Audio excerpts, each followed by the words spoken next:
So let's see the conditions required to do that.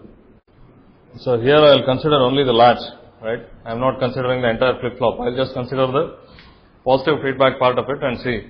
So firstly, intuitively we understand how it should work. That a small difference creates an extra difference in the same direction and it should build up. Now clearly you also understand intuitively the concept of loop gain here, meaning if the small difference creates a really small difference, it won't build up. If it creates a large enough difference, it will tend to build up. Okay. So what do we want? Let's say we want this difference delta V and we want to see how it evolves over time. Okay. So what we'll do is we'll consider the differential pair as being in feedback. Okay. So we apply a difference delta V, right? In fact, we don't have to do that. So let's first consider the entire circuit. I have a capacitance C across the resistance R. So I start with the difference delta V 0. Okay. I want to see how it evolves over time. That is basically what I am interested in, right? Now I will first, if the difference delta V is very small, I can start off by using small signal analysis, okay, around the bias point. What is the small signal equivalent of this circuit? Obviously R and C remain the same. What is the small signal equivalent of M1 and M2? Huh? So what is the small signal equivalent of a differential pair? Source will be grounded, okay. So it's a voltage controlled current source, yeah.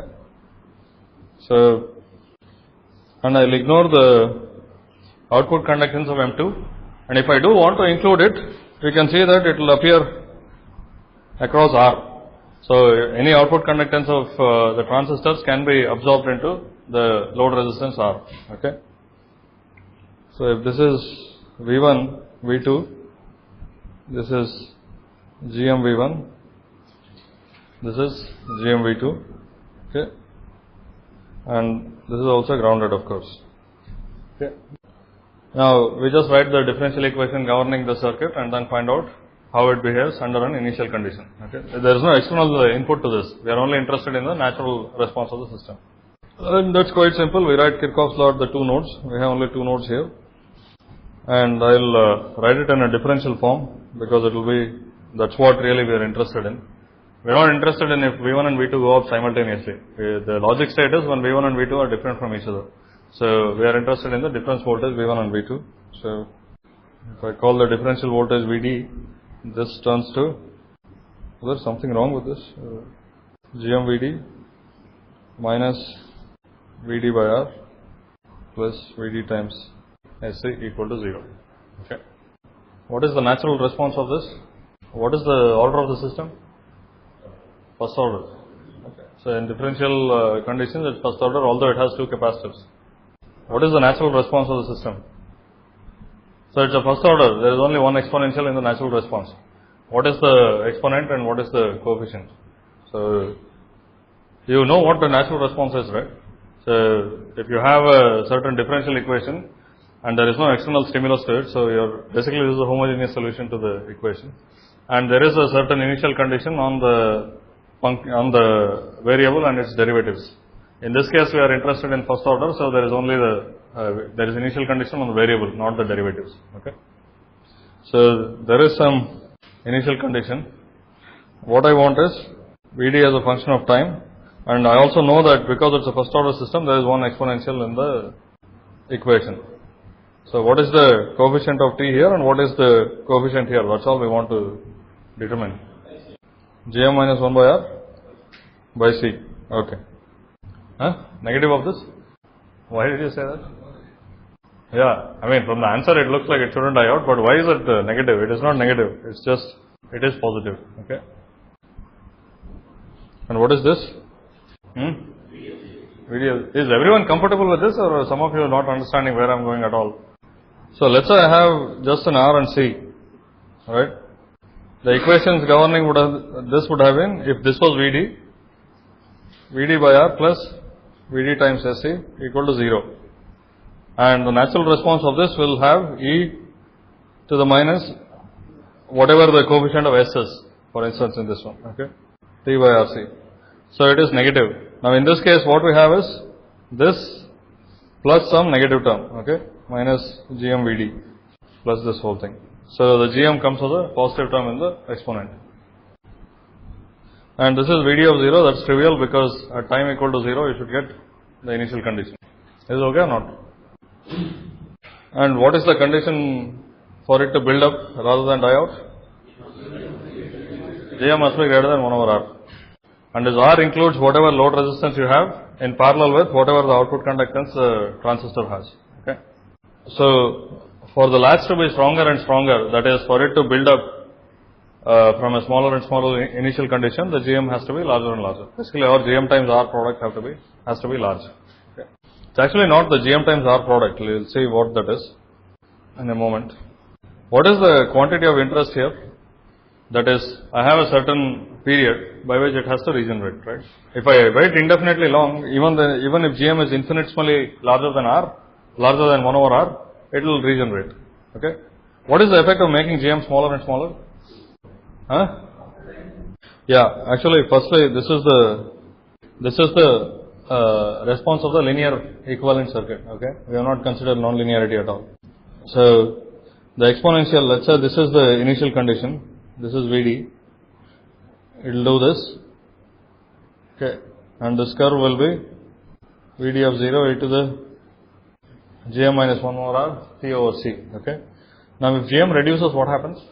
Huh? No, I mean, GM minus 1 over R is still positive, but the quantity reduces. It does something like this, okay? And if GM is exactly equal to 1 over R, it should do this. It should stay constant. And if GM is less than 1 over R, it will just decay to 0, okay? I mean, that curve is not very visible, but this corresponds to GM equal to 1 over R. So, now, of course, we don't want any of these cases where the waveform either stays constant or decays. Okay. Now, we have two curves here, both of which rise up exponentially. Which of them would we want? I mean, how do we choose? Both of them seem to rise up. Okay. And what happens? Let me go a little further. And what happens in reality? In reality, the system will not remain linear, right? There is current limiting in the differential pair. So, the maximum value of VD is limited to some value. What is that? I times R. Okay. So, it will follow this when the signal is small and then it tends to flatten out. And the other curve also does this something similar. Okay. They flatten out to the same value. So, is there something to choose between these two? It will be faster. So, it depends on the time period that we are interested in or the time we have for the latch to regenerate. Now, in a regular latch, how much time do you have to regenerate? Clock period. Half the clock period. Okay. So, when you have a latch and the clock will do this. Let's say it is transparent here and it's supposed to hold or basically regenerate. Note that if the input logic has full logic swing, then there is no problem. It will be transparent and it will regenerate. But it also does something additional. If the input logic has less swing than what corresponds to the logic swings, it can restore the logic swing. Okay. That you can do using regeneration. So, this process of positive feedback and the difference rising exponentially is known as regeneration. So, the amount of time you have for regeneration is this much. Okay. So, when you design a latch, there are different issues. Firstly, how much this time is, and secondly, how small a difference you want to be able to regenerate to full logic swings. Okay. Because now I took these two conditions. If I started with a larger condition, then it will also rise up exponentially. Okay. So, if I have a given time, for it to regenerate within a given time, I can either make the latch faster and faster, or I can simply apply larger and larger initial conditions. Okay. A larger initial condition simply means corresponds to the sensitivity of the latch, right. So, the input has some variations and that has a certain amplitude, and the latch can restore that to full logic amplitude. Now, how small an amplitude do you want to restore to full amplitude is the sensitivity of the latch. Okay. And if you want very high sensitivity, you also want a large GM, or you have to be able to wait for a longer time. Okay. So, for instance, if I want to be able to regenerate to full logic swings within this time, I can start with this, have a very fast exponential and do this, or I can start with this and have a slow exponential and do something like this. Is this point clear? There are different aspects of the latch. One is I'll call it regeneration time, and this regeneration time must be less than half period of the clock that you want to operate it. Okay, half period of the fastest clock that you want to operate it. Is this clear? And second one is sensitivity, and you can trade off between the two. You don't always go and put the largest GM that is possible there, because that comes with some other consequences. Why is it half? What is less than half? The regeneration time, why it has to be less than half? Okay. So, what the picture I show here is just the latch part of it. Last time we drew the complete clock latch, in which case we have a bottom differential pair operated by the clock, and on top of it we have something like this. Okay. How does this work? When this transistor is on, this differential pair is active, and some the input times GMR appears at these 2 points. Okay, and that won't build up or anything. It's just an amplifier. In one phase of the clock, when this transistor is on, this is an amplifier, right? It's a differential pair amplifier. And in the other phase of the clock, when this is on, the initial condition is set by the last time instant at which this is on. Okay, and from that point on, this has to build up. So the time for which this is on, the second transistor, is the time you have for regeneration to full logic swing, and that is half a clock cycle. If you are operating this with the clock, you assume that this is on for half a clock cycle and this is on for another half clock cycle. Okay.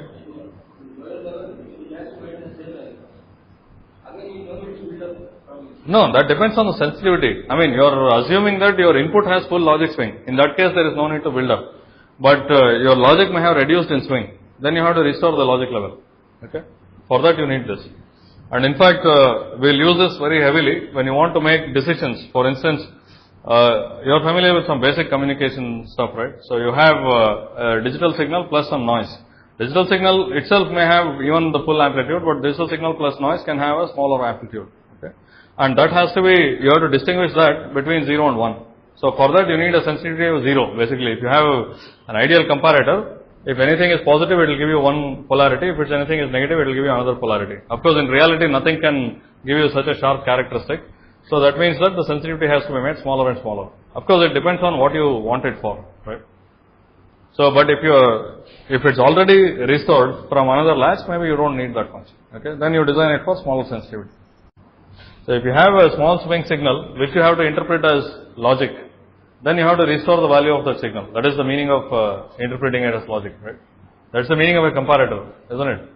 So, if something is greater than 0, you interpret it as one logic value, and if it's negative, you interpret it as the opposite logic value. Now, how do you do that? This is how you do this. You have an amplifier followed by a latch. So, the amplifier sets up an initial condition and the latch builds it up to the logic value. So, what I was saying was, depending on the expected input swing, you can design the latch sensitivity. I mean, you don't want always the highest sensitivity latch, because that comes with some price. What is the price you have to pay for high sensitivity? Yeah, it's GM has to be very large. So, what does it mean? Huh? It could be more current, yes. How else should you make a large GM? Large size. So, you have to either increase the bias current or increase the size. The consequence of increasing the bias current is higher power dissipation. Okay. And what is the consequence of increasing the size? Huh? So, parasitic capacitances will increase. So, the speed may reduce. Okay. Now, this again, this C is the sum of whatever is connected as load, right? Plus whatever is contributed by the transistors themselves. If you are operating in the region where the CL is dominant, then you can go on increasing the size of M1 and M2. Okay. Then nothing will happen, meaning the C power is still not dominant. You increase the transistor GM by increasing the size. Okay, but at some point, But the next block will also have the similar element. Well, you don't know. I mean, it's not necessary that all blocks be sized identically. Right? So, perhaps the next block can be sized lower, because it has, the next block, remember, this has already restored the logic to a large extent. So, maybe the next block doesn't need as much, the same size as this. So, it's not also correct to assume that every block has the same size. Okay. Maybe the most sensitive has the largest size and the largest current, and following that you can have smaller size and smaller current. Okay. So, I am assuming that the CL is fixed. It may not be true in every case, right? So, if CL is fixed, then you can increase the size of M1 and M2 until the C par starts dominating. Now at some point the C par will start dominating, and then of course increasing the size doesn't help at all, because as you increase the size, you increase the GM, but the loading of your circuit dominates, and then it won't increase the speed anymore. And that's really the highest speed that you can operate at in a given technology. Okay. There is some technological limitation also. A transistor gives you some GM for a bias current, and also gives you some parasitic capacitances. Now increasing the size of the transistor increases both the parasitics and the GM. So it won't help you. Is this clear? So this is just like basics of differential pairs, nothing more. Any questions on this? So we need to have GM greater than 1 over R, otherwise it won't even build up. And how much should it be more than R? That depends on the time you have for regeneration and the sensitivity you want. Okay. So you can start from a higher value, in which case in a given time you can go to the logic level, or you can start with a lower value and do this. So this rising curve is primarily dominated by the ratio GM by C. Okay. It is GM minus 1 over R, 1 over C, but if the load conductance is, if GM times R is much more than 1, it's really the GM by C that matters. Or of course you have to find ways of reducing the load capacitance, and that is also something you have to do in real design, because maybe you have routed it with fat wires and stuff like that. You make the wires thinner and smaller, and you try to make the load capacitance as small as possible to make it faster. And anyway, that's a general principle of high frequency circuit design. You have to reduce the parasitic capacitances as much as possible. So that's how the latch works, the regeneration works, and that's how you have to size it. You have to make the GM sufficiently large so that it regenerates in a given time. But you can always find an input that is small enough which won't let the latch regenerate, right? Because the output after all is proportional to the initial condition. If the initial condition is 0, then it will never regenerate. Okay. So there is also a non-zero sensitivity. It's not that arbitrarily small input will switch it to the other direction. So you can always find an input which will make the output go somewhere positive, but not necessarily to the logic swing level. What if the two loads are different? So what happens? What happens if the two loads are different? No, that two mismatch. Huh? But the mismatch between the Yeah. and the quantity. Oh.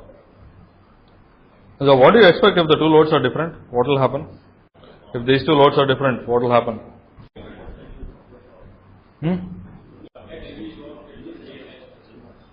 What will you get? We'll have a second order term. Now I am still interested in the output difference voltage. What will happen to the output difference voltage if the sizes are different? I mean, it can be either MOS transistor sizes are different, or it could be that the resistances are different. It won't be affected at all. The rate is both outputs will be different. Okay. Now what is the main effect of that? If the components on the two sides are not exactly identical, what is the effect of that? I mean, forget this circuit, any circuit. If you have a differential pair, what did you say? What is the effect if the two sides are not exactly same? I mean, you must have analyzed differential pairs, right? So when a differential pair, you assume that the two load resistors are the same, the two MOS transistors are identical in their geometry as well as properties like mobility and threshold voltage and so on. So let's take threshold voltage. If the two threshold voltages are different, what does it mean? Common mode is fine, but what's the first thing that comes to you if the threshold voltages are different? Okay, what does it mean? What is this, how is it quantified? Okay, think of an op amp, right? It has many figures of merit. Offset. So it causes an offset. So if the two sides are not identical, there will be an offset, right? So that's what happens here also. So what is the effect of the offset? A positive voltage may not be detected as a positive voltage if the offset is large enough. Okay. So the easiest to think of is the threshold voltage mismatch, because that is simply like adding an additional error to the gate source voltage. Okay. But any other mismatch also can be somehow reduced to this, And the effect is that you will have an offset. Of course, there will be common mode and all of that stuff, but there will be an offset, and the consequence of the offset is that if you apply a positive initial condition, it can go to the negative logic state. And you can quantify that by analyzing and simulating. So essentially you try to reduce that offset to the input record offset and see what happens. Okay. So another question for you. How would you make a comparator? I mean, besides this, what I just showed. So you have seen comparator circuits, right? How do you make a comparator? What is a comparator? An open loop op amp. Essentially an open loop amplifier with a high enough gain. So I can just use a differential pair as a comparator. Okay. So this also will, if you apply a small, if you apply a logic with a small swing, it will restore it to the, it could restore it to the full swing. Now I showed a different kind of comparator, the latch, using the latch. What is the difference between these two? Why, which one would we use? When we have such a simple circuit like this, why would we want to use the latch? Is the question clear? This, I have a differential pair, it has some gain A, it has some gain A. The input output characteristics of this looks something like this, and that is a comparator. Now I described a latch which has an amplifier and a positive feedback circuit, and I said that that also can be used as a comparator, and that circuit is certainly more complicated than this. Why would I ever want to use that when I can use this? Reduce the time constant. How? Okay. Okay. So what is the, it will go faster. We can't restore logic, we can, right? I mean, in fact, a regular logic gate, if you think of an inverter, it's an open loop amplifier, isn't it? Output will be? Yeah, that's true. I mean, there also the sensitivity was not infinite, right? I mean, there also there was a small enough input that I can apply to the latch, which will not make the levels be equal to the logic levels. Okay, some objections that were raised. So first one is this will not restore it. It will restore it if the input is like this. If the input is this small, the output will be this big. Okay. And of course, there is a really small input that will not give you a large enough output, but that's true of the latch also. I can always put a small enough input. And the other thing that he said was the output goes as what? Gm minus 1 over R C. Okay. And what is this in this case? So if I apply an input step, the output will be an exponential. What will be the slope of this? Yeah, it depends on RC, but what is it? If the input is a step of magnitude 1, let's say, let's forget whether we can actually apply a magnitude 1 step into this. From the linear equivalent circuit, what is the slope of this one? No, let's ignore the output resistance of the transistor. What is the slope of the output? That's all. I mean, is it somehow, is it independent of GM? Okay, what is it? The slope actually is GM by C. The slope is GM by C. You can work it out. Please work it out and see. The slope will be GM by C. Okay. Of course, this is a decaying exponential. The other one is a blowing up exponential. So what is the, so there is GM here. So it is related to that, but what is the reason why we might prefer to use a more complicated circuit over the simple comparator? Exactly. The advantage there is, see here, the output, so basically in the linear region, the output by input equals GMR. Okay. And if you want to restore smaller and smaller inputs, you have to increase GMR. So what is the difference now? What can you do there that you can't do here? There are two things. Firstly, there, what we do is, we set the initial condition of this RC circuit with the input differential pair. Now that itself can have a small gain. What is the output that is here? What is the output that appears here? That was the initial condition e to the Gm minus 1 over R T by C. Okay. So this itself is the input voltage times GMR of the first stage. Okay. Let me call this GM1. Isn't it? So at the end of the phase in which this transistor is on, the output voltage will be GM1 times R times the input voltage. Okay, we can assume that. Now we have VI times GMR times something that is dependent on time, and that is something that is strongly dependent on time because of the rising exponential. So actually this provides a time dependent gain. So, in order to get more sensitivity, what we can do is just wait longer. Whereas in this case, however long you wait, you are only going to get so much gain. That's it. You are only going to get GMR. You can't get anything more than that. Actually, this is a very important point. So, you can, maybe I'll put in a problem in the assignment also. But you get an exponential dependence on GM by C. Okay, exponential dependence on GM of this stage. So, that's a very large gain that you can get from a latch.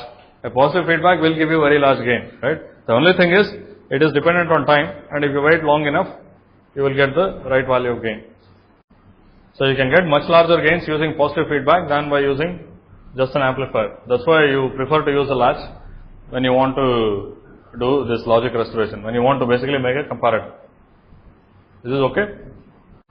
So, once you work it out yourself, it will become much more clear, but it's the same just analysis of a first order system.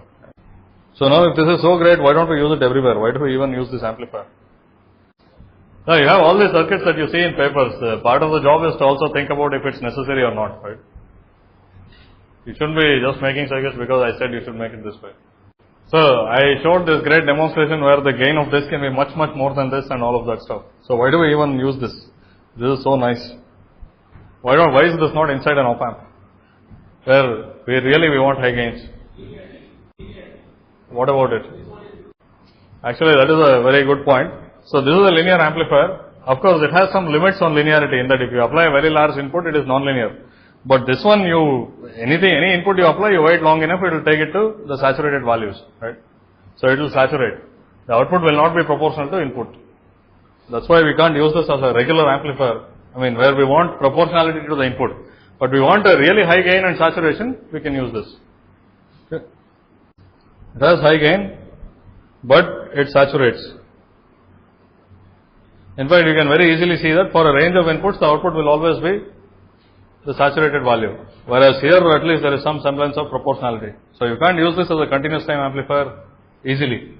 But it has been used in radios and stuff like that. What is known as a super regenerative receiver uses positive feedback to get a large gain.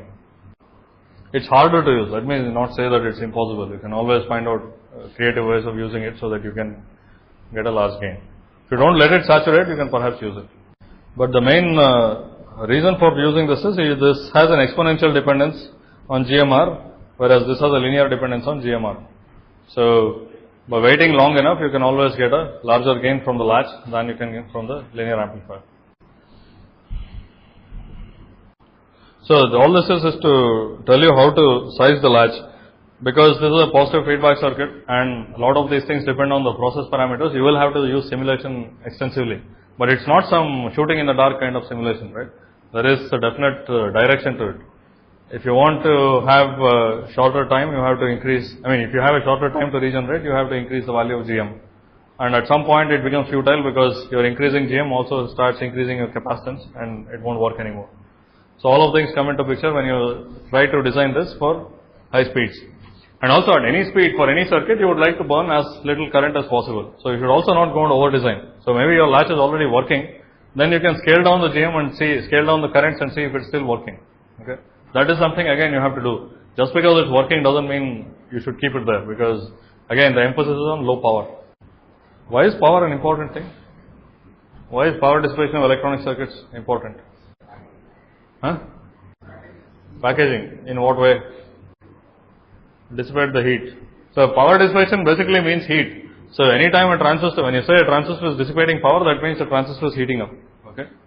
So, that is the meaning of power dissipation. So, every transistor in the circuit is heating up as it is switching or indulging in some activity when it has a non-zero voltage and non-zero current, when it's carrying non-zero voltage and non-zero current. Okay. So, one is dissipation of heat. As you have higher and higher power circuits, it heats up basically the entire universe more and more, right? So, and then what else? Battery life. Especially for portable applications, the biggest concern is not so much dissipation as battery life. So, if you don't want to keep charging your battery very often, you don't want the battery to run out. If this tablet ran for only 45 minutes, I couldn't even give this lecture, right? So, I would like to have as low power circuits as possible so that the battery lasts longer and longer. So, that's why any circuit you want to make, you would like to have the lowest power dissipation that's possible. Now, in some circuits, power dissipation is more important than in others. Like some circuit that is plugged into the outlet, maybe it's not as important as something that you have to carry with you, like a mobile phone. But still, it is important simply because it's waste of energy. Right? And if it's large enough, it can heat up. And you may have, I don't know if you got a chance to read the first chapter of the book that I had referred to, or you can read it from Wikipedia and all of those things. So the power density, the heat density inside a microprocessor is much more than, I think it's comparable to the core of the sun or something of that sort. So, because the power itself is small, it's of the order of 100 watts, but the size is also ridiculously small. The size is of the order of a millimeter or so. In a few square millimeters, you are dissipating 100 watts. So even you can't touch a light bulb, right? The light bulb is really hot because it's dissipating of the order of 100 watts over a filament that is maybe a couple of centimeters long or something like that. Whereas this is dissipating 100 watts, now imagine over a couple of millimeters. So it gets really, really hot inside. And in fact, if you force the fan shut, many of you may have done this experiment unintentionally. On the motherboard, if the fan fails, the heatsink can melt and the whole thing can become a big mess. Of course, all modern processors have shut down so that if the temperature starts increasing, it will cut off the microprocessor, so it won't work anymore. But if somehow that thing fails, you should see the pictures of molten microprocessors. It's really cool. So one last thing which I'll do quickly before winding up the discussion on the latch. I have two differential pairs here. Okay. You don't have to copy the picture, you know what it looks like already. So there is one differential pair here. I'll call it, let me say M3, M4, and this is M5, M6. M3, M4 is the amplifier and M5, M6 is the latch. How would you size M3, M4 compared to M5, M6? Will it be the same? Will one be smaller than the other? If it's different, why?